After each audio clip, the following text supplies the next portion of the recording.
Yo, what is up everyone, Tachi here. So today we are going to be talking about the latest banner that will be dropping sometime tonight if I'm not mistaken. It is the 3 Little Piggies banner. As expected, they did need to release this. They will also likely be releasing the other jobs that are kind of required for the story of the Space Invader collab. So just so you guys know, again, as usual, they could nerf any of the things in this. So just keep that in mind as we get into stuff, because there's no way anyone would know whether or not they're going to do that. Now, of course, they have done it before and they did reverse partial nerfs. So maybe they learned their lesson, but we'll never know. Technically, they never rebuffed the book, if I'm not mistaken, just the staff. So, meh. Anyhow, let's get into it. So, 3 Little Piggies Breaker is the job that is going to be released. And as you can see, it's your typical breaker. It basically just increases a lot of defensive stats on top of HP. So you do get, I think in total it's around 800 defense and 100 HP. So it's a little bit better in terms of HP for Vanguards than your typical job. I think typical jobs only give about 50 at level 11, 12. So it's okay.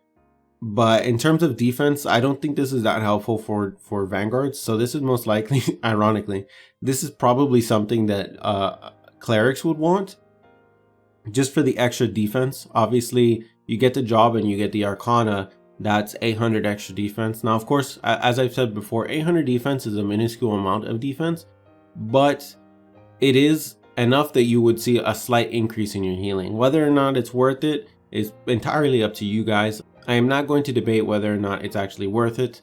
That is entirely dependent on how many stats you have and what staffs you have, and obviously the better your staff is, 2 target staffs, whatnot, and the amount that you are increasing will effectively increase exponentially as well, especially as you go into the game, because again, stats from jobs are forever. They are literally the diamond of SINoAlice.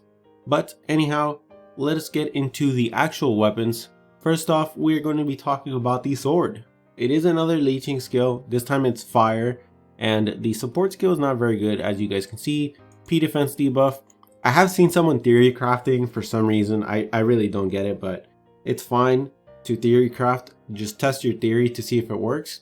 I saw someone theory crafting that perhaps running a full grid of debuff on a Vanguard could potentially be about as good as DC, which personally I don't see how that's even possible, because a chance to decrease defense only increases your damage by a marginal amount, right? Because a moderate reduction in physical defense will drop their defense by 1 stack, right? Let's say 1 stack. That isn't going to make much of a difference, because their minstrel can just increase their stats up again, and they already have buffed up defense. So you're basically dropping a buffed up defensive person from like 35k to like 34k. And the difference in damage that you get from a 1k drop at that point is pretty marginal. I would say it's probably like sub 1% increase in damage, maybe 1.5% if you're being nice. When in comparison, something like DC is more like a plus 20% increase in damage, right? It's pretty substantial. You guys have probably seen plenty of DC procs. It hurts, especially if you get multiple of them at once. It's a pretty big difference in terms of damage. And of course, if you have a full grid of DC weapons, your chance of proccing DC will increase. As you have more of them, you probably have like an 80-90% chance to proc even one of them. So it's pretty substantial. So that's why DC is the best Vanguard sub-skill in the game. And for those who are unaware, DC stands for Dauntless Courage, just before we get into that. So anyhow, in terms of stats, this is actually pretty high for a sword. I believe this is maybe around 500 total stats higher than your typical sword. There are some swords, I think maybe like 2, that are above this sword in terms of total stats. And in terms of split, it does have an increase in physical attack in comparison to magic attack, which is something that we always like to see. A lot of weapons nowadays, I say nowadays, a lot of the weapons in this game have about equal stats, maybe a plus minus like 20-30 stats. It's really not a huge difference, but seeing a 300 gap or so, it's like 250 something. Seeing a 250 something gap in stats is actually really good, because again, this is a sword, so it should be used on physical attackers primarily. But I understand that a lot of people are going salad nowadays, and I probably will be making a video on salad grids soon. And for those unaware, salad grids refer to mixed grids when you have multiple types of weapons. Basically when you auto your grid and you put strongest, those kinds of grids. I will probably make a video on that because I have seen some weird arguments in favor and against it. But I don't feel that either of them really take into account facts, so the numbers, and they also don't really take into account the state of the current global server. Regardless, this weapon is pretty decent. For the current state of the meta, it's pretty good. It probably stands around the top of the swords. More than likely, this is going to be a 2.7 ratio sword, so it's nothing great. It's not good, it's not bad, it's just okay. Obviously, like I said, the support skill is pretty bad, but it's not the worst support skill that a DPS could have, so I guess it's fine. Anyhow, the next weapon is Staff of Blessings. As you can see here, this is pretty much an automatic you should get. Again, I'm not sure about the ratios. I'm sure it's fine, but it is a 2-target heal, and it does also buff magic attack. So as a paladin user, I would appreciate it if Entei would max this. Stat wise, again, it is 6680. That is pretty high for staff. And defensive wise, it's obviously not that high, but that's expected. Most of the stats, regardless of the weapon type, are going to be put into attack. Even though clerics don't actually even need attack stat, like legit, these could be 0 and they wouldn't really matter to them. They really only need defensive stats. So that doesn't really matter, but just having this amount of defense is really nice, on top of the fact that it is indeed a 2-target heal. Now, again, the support skill is not great. It is a fixed chance to increase defense of a vanguard, so it's okay. It's not great. It could be worse, but it's fine.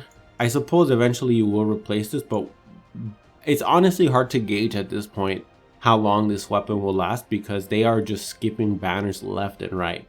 I don't know why this is, and I don't know if it's necessarily good for the game, but again, this is not my job. I think this is a slot in easily for all clerics. If you happen to be a cleric, I would highly suggest pulling on this banner, both for the previous job, the breaker job, and just to have this staff. It is for sure worth it for you if you happen to be a cleric. If you are not a cleric, I would probably not, depending on the next weapon that we are going to be looking at. And the final weapon that we are looking at is Mace of Deep Seas. It is an axe, which is great again for physical DPS, especially people who will eventually be swapping over to axe grids, which is more than likely the meta that we will be swapping over to eventually. People that run breaker right now, breaker's fine, but eventually you will want to be swapping out to axes, and that just comes down to the fact that having a weapon that can or always does multi-target damage literally exponentially increases your damage. You are physically hitting more targets for the same amount of damage, or typically a little bit less, but not enough that it is substantial. You are definitely doing significantly more damage. So the stat split is not as good as the sword. You see you only have 2237, but it is still quite a bit above the actual M attack. And overall stats is actually probably in the top.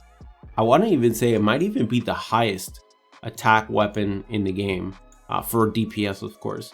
There might be maybe 1 or 2 higher, but I don't think there's 1 or 2 higher that are easily available with Dauntless Courage 2, which again, guys, if you are a physical DPS or you run Salad Grid, pull for this weapon.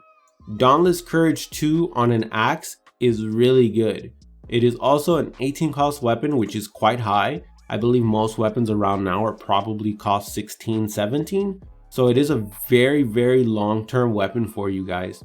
On top of that, it is a deal physical damage to 1 to 2 enemies, so it is not always going to be a 2-target. Sometimes it will hit 1, sometimes it will hit 2. So it is not perfect, but it is a very, very, very good weapon. And of course, it also buffs your defensive stats, which again, I always like to see this kind of stuff. When you have a weapon that self-buffs always, every single time you use it, this will proc.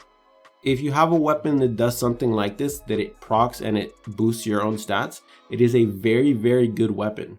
On top of that, again, 2-target with Dauntless Courage 2. There is no reason that physical DPS and salads do not pull for this. This is 100% an easy pull for clerics, salads, and physical DPS. If you happen to be a paladin, a minstrel, or a sork, obviously save for the next banner. There's no purpose in you doing this other than for job stats, at which point that is totally on you. But anyways guys, that is the end of this video. Hopefully you guys found it informative. If you did, share it around, hit the like button, subscribe if you like it. Anyhow, I am out. Have a nice day.